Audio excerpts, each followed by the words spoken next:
Здравствуйте, с вами психолог Сергей Присяжный. В последнее время у моих коллег в своей работе, заметьте, в соцсетях развернулась такая довольно активная дискуссия по поводу того, кто должен в семью приносить деньги. Кто должен? Это делает оба партнера, это в большей степени делает мужчина. Или теперь за это может отвечать и женщина, если сложилась, например, ситуация в пандемии, когда мужчина не может работать, а женщина может работать. Может ли она перехватывать это и брать эту как бы теперь ответственность на себя? Кто должен в семье зарабатывать? Тем более есть разные этносы, разные представления. Например, у моих как бы клиентов из России, например, на Украине, и в то же время с Европы, где говорят, там у нас по-другому. У мужчин там и вообще в обществе это представление совершенно не то, которое в России. Так вопрос, кто должен в семье зарабатывать? И второй ответ вопрос, должна ли женщина работать? И что значит она работает? Она вносит в бюджет семью или только деньги тратит на себя? Я уже вроде рассказывал по этому поводу, я поднимал этот вопрос во многих роликах, высказывал свою точку зрения. И в то же время, судя по тому, сколько мне вопросов эти задают, эта тема сейчас довольно острая. Ну что ж, давайте еще раз ее обговорим. Я выскажу свою точку зрения, и не только свою. Но перед тем, как мы это начнем, я хочу, чтобы вы подписались на мой видеоканал, лайкнули этот ролик, кликнули в колокольчик под этим роликом и оставили свой комментарий по поводу того, что буду говорить, потому что ваша точка зрения для меня очень интересна. Поехали. Итак, должна ли женщина работать? Оба ли должны вносить деньги в бюджет семьи? Чья это больше ответственность? Мужчина или женщина? Почему я хочу начать со слова «ответственность»? Потому что вы согласны с тем, что для того, чтобы что-то делалось, кто-то должен быть за это ответственен. Если никто не отвечает, это не делает никто. И поэтому в любом бизнесе, в любом деле назначает старшего, если тем более есть группа, кто это делает, кто за это будет отвечать. Можно ли назначить двоих, кто отвечает? Как правило, нет, потому что когда отвечает оба, не отвечает никто. Каждый будет перекладывать эту ответственность, особенно тем более, когда что-то не получилось, на другого и говорить, это ты не сделал. Поэтому и отношения мужчины и женщины, и постоянные отношения – это тоже разделение обязанностей, разделение функций, по поводу чего возникает ответственность. И вопрос, кто за что отвечает. И в данном случае то, что мы коснулись, собственно, денег, то, конечно, я хочу поставить вопрос, а кто в семье отвечает за зарабатывание денег? Кто за это ответственен? И вот тут возникают разные подходы, разные точки зрения. И вот я хочу с вами с ними поделиться. Так вот, каким же образом стоит эту ответственность? Отвечает кто-то один или отвечает оба? А тогда как они отвечают? И здесь есть разные подходы. Первый принцип подхода заключается как раз в том, что вы договариваетесь. Вы стоите так, собственно, вот эту финансовую ответственность, то, как вам удобно. Если вам удобно, что отвечают оба, ну, значит, вы и отвечаете. Это тогда, когда отношения возникают по принципу 50 на 50. То есть вы встречаетесь и договариваетесь, что мы все строим вместе. Мы вместе делаем бюджет, мы оба работаем, мы оба приносим деньги. И это то, что мы вносим. Часто даже распределяют. Вот ты оплачиваешь это, а я оплачиваю это. Вот это момент. Это такой вот как раз европейский больше вариант, американский, где часто мне женщины, с которыми я работаю, говорят, Сергей, вот ты рассказываешь то, что вот свою модель, я говорю, где в большей степени мужчины за отвечают. Они говорят, нет, у нас в Америке, в Европе совершенно по-другому. Тут мужчины мыслят по-другому. Вот для них эта женщина так же работает, как мужчина. Поэтому вот тут ваша, как говорится, модель не работает.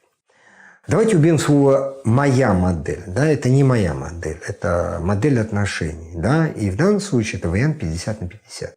Если, и давайте так скажем, что если он вас устраивает обоих, вы с ним совершенно согласны, вы в этом модели Иисусны, и приходя домой после работы, вы еще выполняете все остальные функции мужчины и женщины, и здесь тоже у вас партнерские отношения 50-50, вы оба вкладываетесь в эти отношения в семье, то в принципе это устраивает. А есть отношения, где в большей степени женщина зарабатывает, чем зарабатывает мужчина.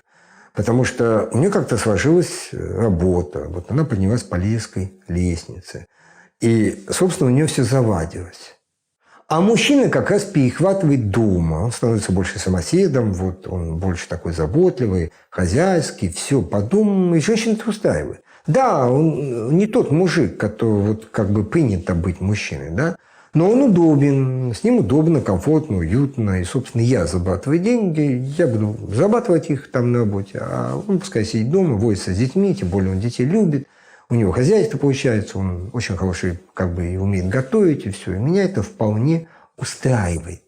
Так вот, и поэтому, не знаю, вот она там зарабатывает 80% всего дохода, а он только 20%. Но он домосед. И это их вполне устраивает. И да, с одной стороны, я плачу то, что не совсем тот мужчина, который вообще был, но с другой стороны, вот те плюсы, которые приносят, их гораздо больше, чем минусов.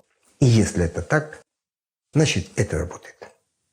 И тут как бы моя практика, мои карты показывают, все, отношения складываются. Другое дело, что тут есть свои нюансы. То есть есть свои нюансы. Какие есть? Это вот момент. Второй момент, как бы вот второй момент отношений, это тогда, когда все же идет принцип, что и здесь могут быть разные варианты. Здесь 50 на 50. Если устраивает, значит устраивает.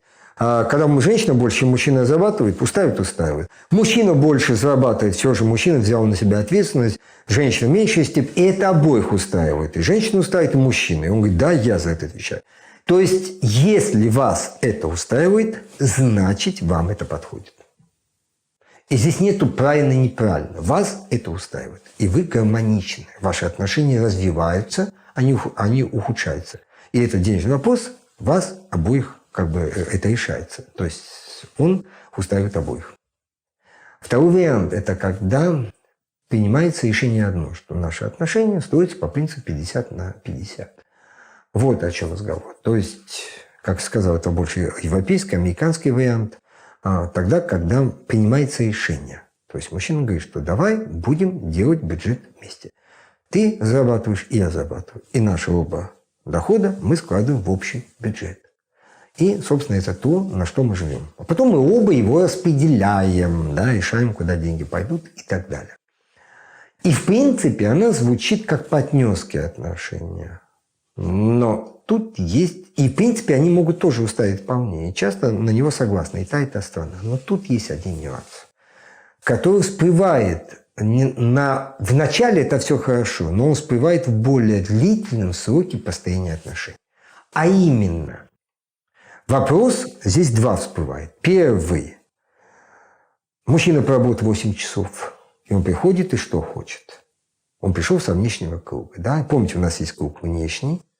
Это там, где добывается мамонт. Это там, где зарабатываются деньги. Есть круг внутренний. Это семья. Это гнездо, куда это все приносится. И теперь давайте представьте ситуацию, когда, в принципе, вот в природе как это все же? В природе мама, птичка, сидит в гнезде, она гнездо, отвечает за гнездо, она внутри. А папа, птичка, таскает червячков, он приносит. Притом, помните, даже папа птичка в гнездо-то не лезет. Он тут сидит немножко, вот тут отдохнул, а потом опять за червячком полетел.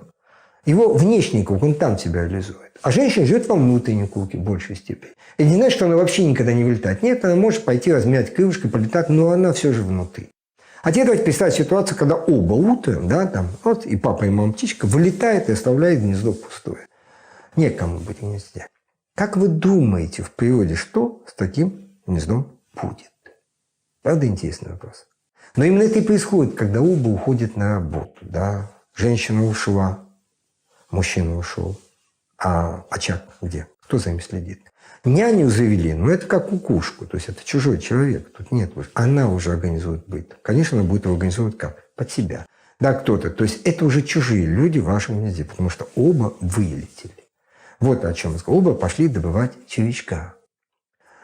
Но к чему я клоню? А к тому, что когда вечером вернулись, да, обычно как это бывает? Муж вернулся, жена в гнезде, и что теперь? Она его обслуживает. То есть она его расслабляет, снимает напряжение, она его кормит, она ему дает эмоции, тепло, нежность, ласку, чтобы мужчина восстановился, наполнялся энергией, для того, чтобы утром опять идти добывать червячка. А у нас что происходит? Оба прилетели, да? Оба устали, оба хотят отдохнуть, но семья-то на этом не закончилась. А теперь надо пищу готовить, а теперь надо убираться. А тут дети, да, с детей надо уроки делать и так далее. То есть еще есть много ролей. И, как правило, показывает что?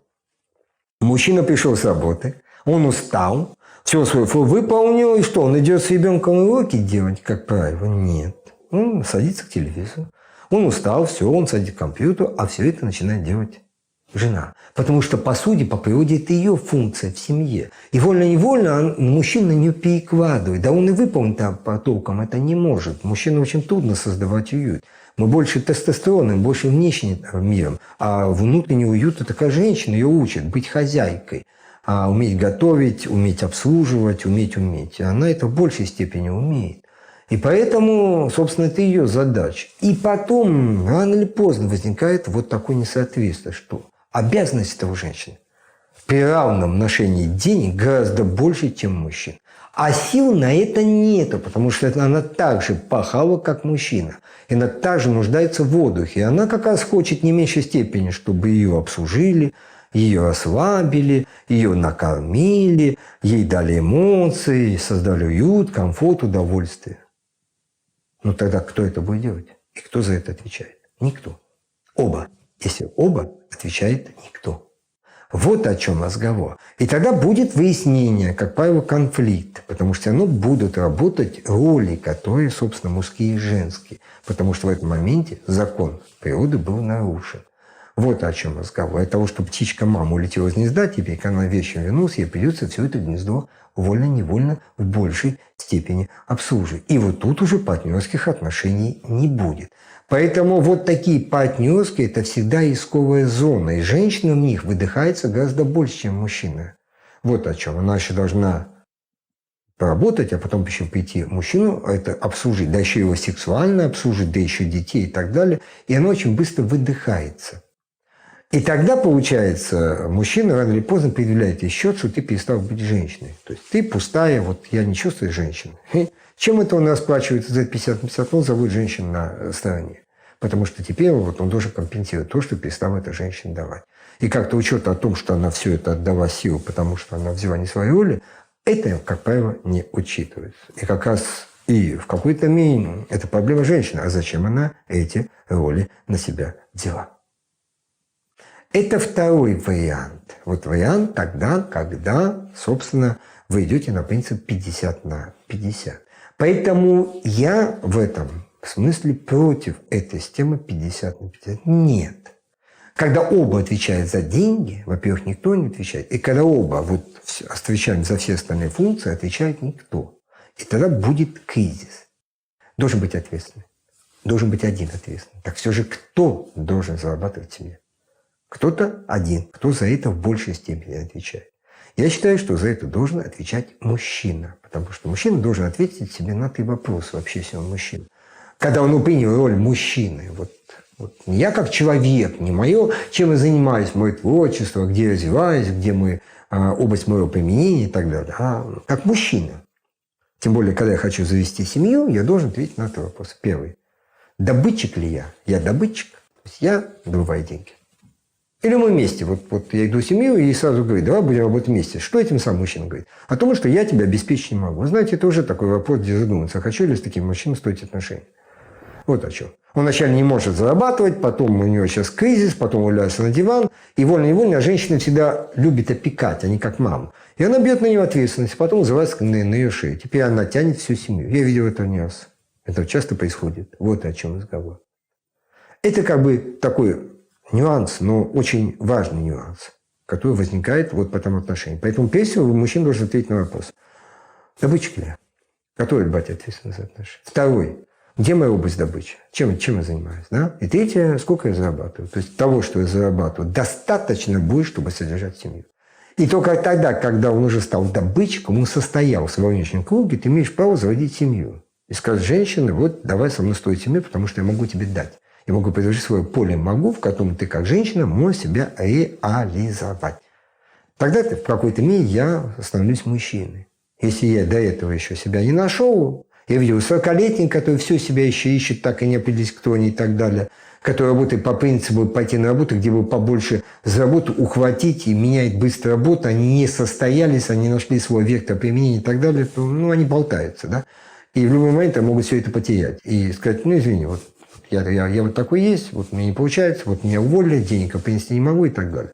И в этот момент всю ответственность приходится брать на себя женщин и тянуть. Вот о чем я говорю. Я не тяну. Женщины тут в этом отношении часто более выживают, чем мужчины. Почему сейчас они, собственно, забирают все многие социальные сферы, мы эмансипируем, потому что оказались не менее слабыми, то есть выживаемыми в мире во внешне, чем мужчины. Но чем это заканчивается? После чего эти женщины говорят, что это мужиком не стал. Ну да, потому что не стал женщиной. Это второй момент. И третий подход – это тогда, когда, собственно, вот это мой подход, который заключается в том, что я считаю, что должны зарабатывать мужчины. Они должны отвечать за это. Они должны сказать, я за это отвечаю, и тогда я в большей степени. Вопрос. И тогда они, собственно, идут на отношения. И тогда решают свои проблемы. Когда возникает кризис денег, это мужчины. Поэтому один из моментов очень важный, который я считаю на самом деле, и для ориентации женщин, можно ли иметь эти отношения с мужчиной. Для мужчин, черту, через которую не следует переступать. Можно ли лезть в карман женщины? Смотреть на ее деньги? Нет. Если мужчина предлагает женщине, там, у тебя есть деньги, давай вложим в бизнес, там, или давай заложим квартиру, вот у меня сейчас бизнес. То есть давай там, у твоих пап есть там, вот его там есть дом, но у меня сейчас бизнес, вот давай вот поговори с родителями, потому что это для нас, для семьи. Ну, как правило, показывает практика, не соглашайтесь никогда. Не имеет права мужчина закладывать что-то своей женщине. Это не женская функция. К чем это заканчивается? Это не значит, что вы вот такая. Он говорит, ах так, ты не можешь помочь семье, у тебя есть, у твоих родителей деньги. Это говорит о том, что мужчина не берет ответственность. И, как правило, вот, представьте, теперь вы за это отвечаете. Например, вы взяли на себя кредит. Вы теперь за него платите.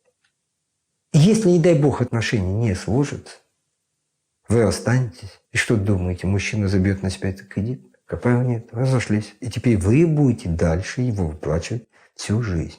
Уже не живя с этим мужчиной. Почему? Вы взяли то, что брать на себя было нельзя. Это мужская задача. Ты мужчина, ты решай. Я тебя буду вдохновлять, я верю в тебя, что ты такой, вот я уверена, я тебя полюбил за то, что ты тот, кто может решать проблемы, но ты – это твоя проблема. И нечего эту проблему перекладывать на меня. Я считаю, это важнейший фактор. Поэтому мужчина не заглядывает в кошелек женщины. Значит ли это, что женщина не должна работать? Нет. Если женщина, то есть, что очень важно? Чтобы женщина была самостоятельной, чтобы женщина была уверена в себе, что если у мужчины что-то случится, даже если он умрет, то женщина не оказалась в крахе. То есть она может или уйдет от нее, вот, как бы у нее появилась другая, и он ушел от тебя. Разошлись вы. Не должно быть, что женщина рухнула все, потому что вот ее содержало, она зависела от мужчины. То есть в этом отношении она должна быть самостоятельной. То есть она может опереться на себя. Она имеет свой заработок, она имеет свою сферу применения. И она тоже реализована в определенной мере во внешнем кругу. Вот о чем разговор. Поэтому должна ли женщина себя реализовывать во внешнем кругу? Да, но есть процент того, сколько на сколько. Помните тот закон Парето 80/20? Все же ты реализуешься, но у тебя все же прежде всего выбирать, что приоритетно для тебя, отношения для работы, конечно, отношения. И в этом отношении мужчина говорит, ты можешь работать. Нормальные как бы отношения. Да? У тебя есть интересное дело, развивайся. У тебя есть интересное предложение, есть творчество, реализуешь свой бизнес, делай. Но это не должно быть за счет наших отношений. То есть я, когда прихожу с работы, я должен быть накормлен, Мне должно быть комфортно, уютно, у меня должна быть ресурсная жена, не усталая с работы, у нее должно быть на меня время, потому что не так, что она сейчас там своими делами занята, у нее нет на меня времени и так далее. То есть она должна меня обслужить как мужчину за то, что я зарабатываю деньги, я тебя за это обеспечиваю. Но реализовываться нужно, да. Даже если женщина работает, все равно она должна быть в движухе, потому что очень важно, чтобы семья развивалась. А развитие – это во многом женщина. Мужчина развивается во внешнем кругу, он бизнес развивает. А вот отношения, он же приходит, фактически он же работает по 8, 10, 12 часов. Ему некогда семьей особо заниматься. Он на 80% в работе, а не только на 20% в семье. И поэтому этим всем должна заниматься женщина. Поэтому она вносит вот эту всю движуху, развитие, новые интересы и так далее. А для этого она должна создавать сферу своих интересов, свое развитие, свое поле личностное, где она все эти ресурсы пополняет, чтобы когда с мужчиной встречается, она была ресурсная, она была способна давать. Тогда ему состояние, комфорт, уют, чувства, драйв и так далее. Она где-то должна их пополнять, но не в семье. И от мужчины брать. У него брать нечего. Он все, что мог, он принес. Вот она должна давать, где она будет брать? У нее должно быть поле компенсации. Это может быть и какие-то ее увлечения, интересы, это может быть ее хобби, это может быть это может быть творчество, где-то женщина занимается творчеством, и там она получает эту энергию. То есть у нее много источников развития. Это может быть свои компании, свои девичники, только там есть правила того, что нельзя делать там. Да, то, что не было нарушением границ семьи, да. Это в отношении. Но там она набирается. И очень важно для женщины сюда мужчину не пускать. Сюда не лезть, потому что здесь я заезжаю для того, чтобы потом перенести в нашем «мы». В этом отношении. Мужчина сюда не лезет. Здесь зона доверия. Это особый разговор, как эту зону создавать. Потому что одно из опасных моментов, когда женщина растворяется в мужчине и теряет оба своего «я». Ей давать нечего. Она вся семья, вся мужчине. А где-то себя компенсировать, восстановить у нее нету. То есть она всю в семью отдала. Почему? И есть еще один закон очень интересный. Да? Из 100% времени, которое женщина отдает семью, она только 20 должна отдавать на это хозяйство, уборку, воспитание детей и так далее. Да? А 80 она должна вкладывать в себя как женщина. Женщина, чтобы быть красивой, спортивной, ухоженной, эмоциональной, чувственной, чтобы потом, когда приходит мужчина, она могла в полной мере как женщина его обслужить. А вы говорите, а кто же будет воспитывать и так далее? А вот тут как раз должна быть команда внутри. Да, должны быть те самые няни, должны быть те самые помощники, помощницы, которые в семье. То есть женщина не домоработница в хорошей семье, она домоуправительница. А сама в себя вкладывает, прежде всего, как женщина, в свою визитную карточку, чтобы рядом с такой женщиной мужчина чувствовал себя королем. О, какая у меня женщина! О, какая она ухоженная, красивая! Вот она какая у меня! Вот это очень важный момент, который тоже надо учитывать. Иначе женщина часто, если она сидит дома, то она она все делает сама. А в результате потом сгорает, сил у нее нету, и когда приходит мужчина, она как женщина дать не может. И получается, вроде она пашет в семье, все делается, а потом мужчина это не оценивается. И потом он уходит на спину, он говорит, а ты мне ничего дать не можешь, ты пустышка. Вот в этом отношении. И с точки зрения я себя как мужчина с тобой, женщина, не чувствую. Вот этот момент. Поэтому и есть, конечно, третий вариант этих отношений, четвертый сказал, когда в большей степени женщина берет на себя, она более тестостеронная, мужчина более эстрогенный.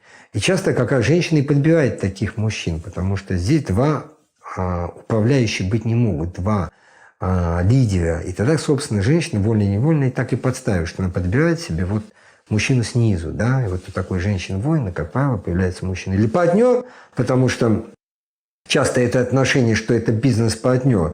И часто это отношение такой женщины, она заводит свой роман, так как она пашет как мужчина по 10-12 часов на работе, то единственное время, где она может найти, а дальше надо просто прийти хотя бы пожать и спать, поэтому где она может строить роман, только на работе. Как правило, это на 90% у такой женщины служебные романы, которые возникают или в своей фирме, или в соседней, потому что там партнеры. Но это партнерские отношения. Тогда они уже извините за выражение, гребовые, потому что они строятся не на мужчине и женщине. Они строятся на партнере, где дополняются мужчина и женщина.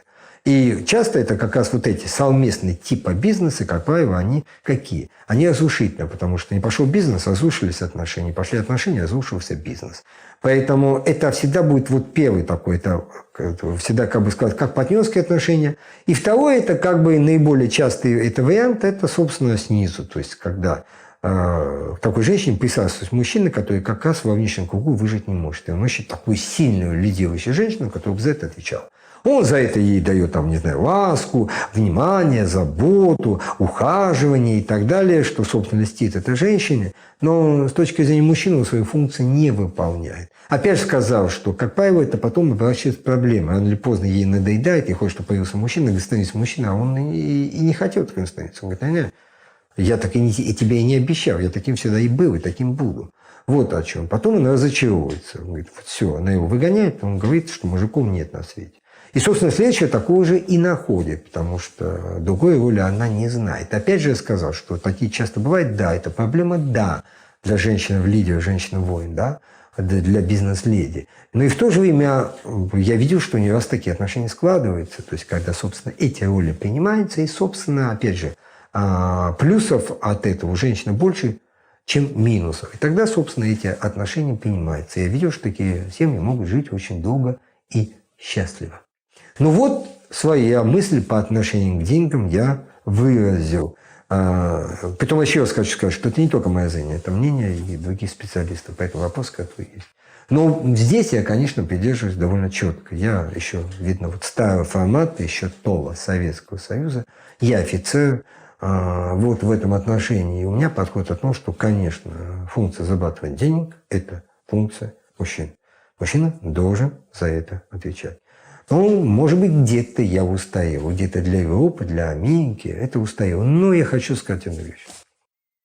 Я работаю с очень многими парами. У меня 1000 клиентов. Если посмотрите на мой сайт, у меня 43 страны. Откуда ко мне клиенты приходят? 43 страны.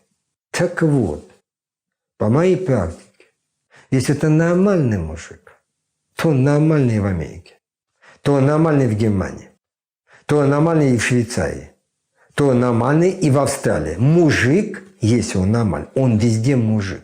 А вот это 50 на 50, то это философия нищебродов. Это как бы оправдание того, что мы такие, в Европе у нас так принято, но под этим все лежит одно. Я ответственно за твое содержание не беру. Вот я это так понимаю. Может быть, это жестко, может быть, вы скажете, это неправильно, может быть, скажете, это не демократично, это не по-партнерски. Ну, значит так. То есть я вот такой человек, и в этом отношении я имею свою точку зрения. Надеюсь, что рассказал, было для вас интересно. А если так, то не забудьте подписаться на мой видеоканал. Пожалуйста, поставьте лайк, кликните колокольчик и оставьте любой ваш отзыв. И уже в следующий раз вы можете получить очень приятный сюрприз. Вдруг может оказаться, что вам будет предложено выбрать любой мой курс бесплатно, потому что вы приняли участие в розыгрыше. Помните об этом. И до встречи в новых видео.